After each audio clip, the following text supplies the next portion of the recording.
Pai do Senhor Jesus, meus amados irmãos, muitos têm perguntado a guerra que está acontecendo entre Israel e Estados Unidos e o Irã. Isso significa que é o arrebatamento da igreja ou já é o período tribulacional? O que a Bíblia diz sobre isso? A gente tem que compreender o que o apóstolo Paulo vai falar sobre o arrebatamento. A gente temos três escolas, que é as mais conhecidas referente ao período tribulacional, referente à vinda do Senhor Jesus Cristo. A primeira, que é muito conhecida, é o pós-tribulacionista. Eles acreditam, eles crêem que a igreja passará pelo período tribulacional, pelo período de 7 anos de tribulação. Eles acreditam que a igreja passará por esse período e que no final desse período de 7 anos, Cristo vai vir e eles encontrarão Cristo. A segunda linha de interpretação é os médios tribulacionistas, ou mid-tribulacionista. Eles acreditam que a igreja passará pelo período tribulacional, mas será arrancado no meio desse período de 7 anos. E aquele que é o mais coerente, mais biblicamente coerente, que a gente compreende como um pré-tribulacionista, o pré-tribulacionista acredita que a igreja não passará pelo período tribulacional, porque tem como o propósito, o período tribulacional, de tratar com Israel e tratar com o mundo, e não com a igreja. A igreja não passará por este período. A gente temos como base Apocalipse, capítulo de número 3, versículo de número 10, como guardaste a palavra da minha paciência, também guardarei da hora do período tribulacional que há de vir sobre todo o mundo para tentar os que habitam na terra. Temos também 1 Tessalonicenses, capítulo de número 1, no seu versículo de número 10, 1 Tessalonicenses, capítulo de número 5, versículo de número 9, que Deus há de nos livrar da ira vindoura, que é esse período de juízo, o período tribulacional, que o propósito é tratar com Israel, o povo judeu, e também com o mundo, Deus dando oportunidade para esse povo reconhecer o Deus único e verdadeiro. Então, as guerras que estão acontecendo entre Israel, Estados Unidos e o Irã não tem nada a ver como um sinal que indica que a igreja será arrebatada ou um sinal que a gente está vivendo um período tribulacional, visto que a igreja será arrebatada antes e o arrebatamento da igreja será iminente a qualquer momento, a qualquer hora. Essa doutrina da iminência do arrebatamento necessita nós dizer que não necessita de profecia, não necessita de sinais nenhum. Logicamente que em Mateus 24, a parábola ou o sermão profético de Cristo sobre o fim dos tempos, há vários sinais ali que decorre o capítulo de número 24 até o capítulo de número 25, expressões em Mateus 24, fala de sinais. Esses sinais correspondem à interpretação do fim dos tempos, do fim dos dias, tratando de Israel, o período tribulacional. Esses sinais sempre houve, por exemplo, fome, sempre houve. A gente vai ver Gênesis, capítulo de número 13, que Abraão foi para o Egito por causa da fome. Fome sempre teve, sempre houve e sempre haverá. A gente vê terremotos, que é um dos sinais do fim dos tempos, guerras, rumores de guerra, nação contra nação, reino contra reino, sempre existiu. Antes da gente nascer existiu a Primeira Guerra Mundial, a Segunda Guerra Mundial, que nem se compara com essa guerra que está acontecendo agora, porque foi muito pior. Então guerra sempre existiu, fome sempre existiu, terremotos sempre existiu. Então a igreja não necessita de algum sinal, de algum um sinal profético, algum sinal na terra, porque o arrebatamento é iminente. Pode ser qualquer dia, qualquer momento, qualquer hora. A gente não sabe o dia, a gente não sabe a hora. O que a gente depende é estar pronto e preparado, porque pode ser qualquer momento. Então não necessita de sinais. Se é iminente, não precisa necessariamente de algum sinal. Os sinais de Mateus 24 sempre existiu e os sinais correspondem ao fim dos tempos, ou seja, o período tribulacional. Então a gente vai ver aqui em 2 Tessalonicenses, olha o que o apóstolo Paulo vai nos ensinar. Em 2 Tessalonicenses, capítulo de número 2, versículo de número 1 em diante. Claro, os irmãos, quando ao retorno do nosso Senhor Jesus Cristo e a nossa reunião com Ele, vos suplicamos que não permitas que, de modo algum, o vosso modo de crer seja influenciado nem fiques amedrontado por causa de profecia, palavras ou carta atribuída indevidamente à nossa autoria, como se o dia do Senhor, a grande tribulação, já tivesse chegado. Não vos deixeis enganar de forma alguma, porque ninguém, porquanto antes daquele dia virá apostasia. Olha isso. Porquanto antes daquele dia, a grande tribulação, virá apostasia. Então será revelado o homem da iniquidade, o filho da perdição, que é o anticristo. O apóstolo Paulo está escrevendo essa segunda carta para os irmãos de Tessalônica.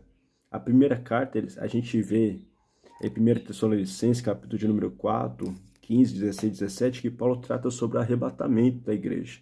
Que a igreja encontrará com o Senhor Jesus Cristo nos ares. Interessante que Paulo trata sobre escatologia. Essa igreja é uma igreja nova. Paulo ficou 21 dias e plantou essa igreja. Interessante que na ausência do apóstolo Paulo, se infiltra falsos mestres, falsos profetas. E o apóstolo Paulo fala, versículo 2, ninguém que não permites que o seu modo de que seja influenciado, e ninguém te amedronta por causa de profecia, palavras ou cartas atribuídas indevidamente à nossa autoria.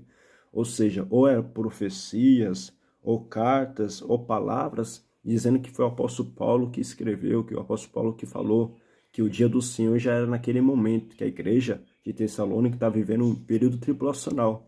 E Paulo fala que não é assim. Interessante que no versículo 3, Paulo vai dizer, não vos deixe enganar de forma alguma por ninguém, porquanto antes daquele dia, ou seja, antes do período tribulacional, virá apostasia. Apostasia no século 21, no nosso século. Hoje essa palavra apostasia significa, na nossa atualidade, abandono da fé.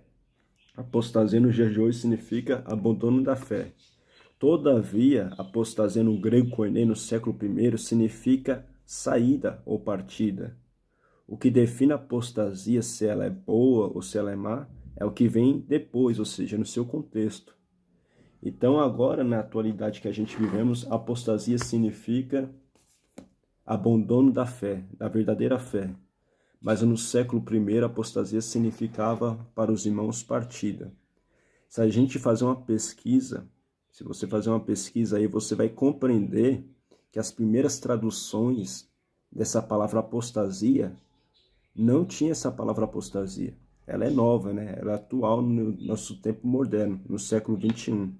Mas nas primeiras traduções das escrituras sagradas, das Bíblias, temos várias listas aqui de referência que as pessoas, os tradutores, não colocavam apostasia, mas colocavam partida ou saída. Olha, por exemplo, a Bíblia de Rifle era partida, a Bíblia de Tyndale, a Bíblia de Conferdale, a Bíblia de Cluny, até mesmo a Bíblia de Genebra.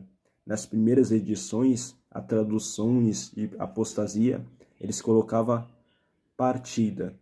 Então, eles colocavam partida até no ano de 1611. Depois que mudaram e tiraram a palavra partida e colocou apostasia. E tem apostasia boa e apostasia ruim. Então, apostasia significa partida, saída, afastamento, até mesmo a denominação de divórcio, que é um afastamento de pessoas. A apostasia hoje, atualmente, tem a apostasia do abandono da fé. Então, depende do seu contexto. Usando essa pesquisa que a gente fez aqui, que a gente compreende que não existia, eles não colocavam essa palavra apostasia, mas colocavam a palavra partida. Então, se a gente for ler como os primeiros eruditos, os primeiros leitores das Escrituras Sagradas, a gente vai compreender a forma que eles interpretavam essa palavra apostasia. Então, 2 Tessalonicenses, capítulo de número 2, versículo de número 3, vai dizer assim, não vos deixei enganar de forma alguma por ninguém, porquanto antes daquele dia, período tribulacional, a apostasia, ou seja, a partida. Antes daquele dia virá a partida. Antes daquele dia, antes do período tribulacional, virá a partida ou a saída. E então será revelado o homem da iniquidade, o anticristo. Só será revelado o homem da iniquidade, o anticristo, quando acontecer essa apostasia, esse afastamento, essa partida. A gente compreende que partida é essa, nós que somos pré-tribulacionistas. A partida é a partida da igreja. O anticristo não pode se manifestar enquanto a igreja está aqui. É o que o apóstolo Paulo vai dizer também no seu versículo de número 7, versículo de número 6, sobre o que o detém até que do meio seja afastado ou tirado ou partido. Aquele que o detém, o anticristo, para que ele possa se manifestar, é o Espírito Santo através da igreja do Senhor. O Espírito Santo através da igreja. Se a igreja está aqui, o anticristo não pode se manifestar. Apesar que o ministério da iniquidade já está operando. Paulo vai dizer isso no capítulo de número 2. O ministério está operando, mas há um que o detém até que do meio seja tirado. Assim vai ser revelado o anticristo. Então, até que do meio seja tirado. O versículo de número 3 também vai dizer: antes daquele dia virá a apostasia, ou seja, a partida. Então será revelado o homem da iniquidade. Só pode ser revelado o homem da iniquidade quando acontecer a partida da igreja. O harpazo, que o arrebatamento significa harpazo no grego, que é tirar com força, raptar, tirar com violência. Será rápido, num piscar de olhos, assim como será também a transformação do corpo da igreja. Primeiro os que morreram em Cristo serão arrebatados, e nós juntamente também seremos arrebatados e transformados num piscar de olhos. Será apenas um evento rápido, e secreto. Somente a igreja que será arrebatada para contar com Cristo, e Cristo não vai vir na terra, só na sua segunda vinda, no final do período tribulacional de 7 anos. Então a gente compreende que essas guerras de hoje sempre existiu, sempre existirá. Até o arrebatamento da igreja sempre vai existir guerra. E vai existir muito mais ainda depois do arrebatamento da igreja, porque com o arrebatamento da igreja desencadeia os selos de Apocalipse, capítulo de número 6, manifesta o anticristo. O anticristo vai poder se manifestar depois do arrebatamento da igreja. Aí sim vai vir um tratado de paz, de falsa paz, durante o período de 3 anos e meio, e depois ele vai quebrar o acordo com Israel e com muitos, e acontecerá um período de grande tribulação. Jesus ele enfatiza que o período tribulacional, Mateus 24, no seu versículo de número 12, será um período tribulacional, Mateus 24, versículo 21, será um período tribulacional ao qual nunca houve desde o princípio do mundo e nunca haverá. Então não tem comparação. Essas guerras não tem comparação. Nem a Primeira Guerra Mundial, nem a Segunda Guerra Mundial, nem o ataque de Hitler. Não tem comparação nenhuma com o período tribulacional que ocorrerá no período da grande tribulação. E por isso que a igreja não passará. Porque o propósito ali é tratar com Israel e com o mundo. É tratar com Israel, para Israel despertar e compreender que o Messias eles crucificaram mais de 2000 anos atrás. E eles vão compreender isso, como está em Zacarias, capítulo de número 14. Eles vão compreender quando estiver cercado, Jerusalém vai estar cercado nos últimos dias do período tribulacional, e eles vão clamar, chamando o Messias. Eles vão compreender que eles crucificaram o Cristo, que eles adiaram, abortaram o reino literal que seria naquele tempo. Israel abortou. Mas Deus sabe trabalhar e usou isso com o propósito de salvar nós, os gentios. Então essas guerras sempre existiu, sempre existirá e vai aumentar cada vez mais. Vai aumentar e principalmente no período tribulacional. A igreja será arrebatada a qualquer momento, a qualquer hora. Jesus ele mesmo disse: não sabeis os dias e não sabeis a hora. Apenas esteja preparado, porque o arrebatamento é iminente. Não necessita de sinal nenhum. Pode ser hoje, pode ser amanhã, não sabemos o dia. Temos que estar pronto. Como as 5 virgens prudentes, só entraram as virgens prudentes que estavam prontas. Não as que estavam sendo preparadas, mas as que estavam prontas. Se você quer aprender sobre o livro de Apocalipse, escatologia, temos um curso presencial, gratuito. Eu vou ensinar para você sobre a escatologia. Vou ensinar para você sobre o livro de Apocalipse, o livro da revelação. Muitos têm dúvida, né? Tem gente que lê o livro de Apocalipse e não compreende nada. Mas você vai aprender com o Espírito Santo o livro de Apocalipse. Se você quiser, pega o meu contato aí. É aula presencial aqui na Igreja Adebrais. Assembleia de Deus, Estela Mazuca, 1140 Ferraz de Vasconcelos, perto do supermercado Rossi. curso gratuito, presencial e aula super dinâmica, didático, com vários alunos aí que são bênção do Senhor. Que Deus te abençoe e tome posse dessa palavra. O arrebatamento pode acontecer a qualquer momento porque é iminente. Shalom Adonai.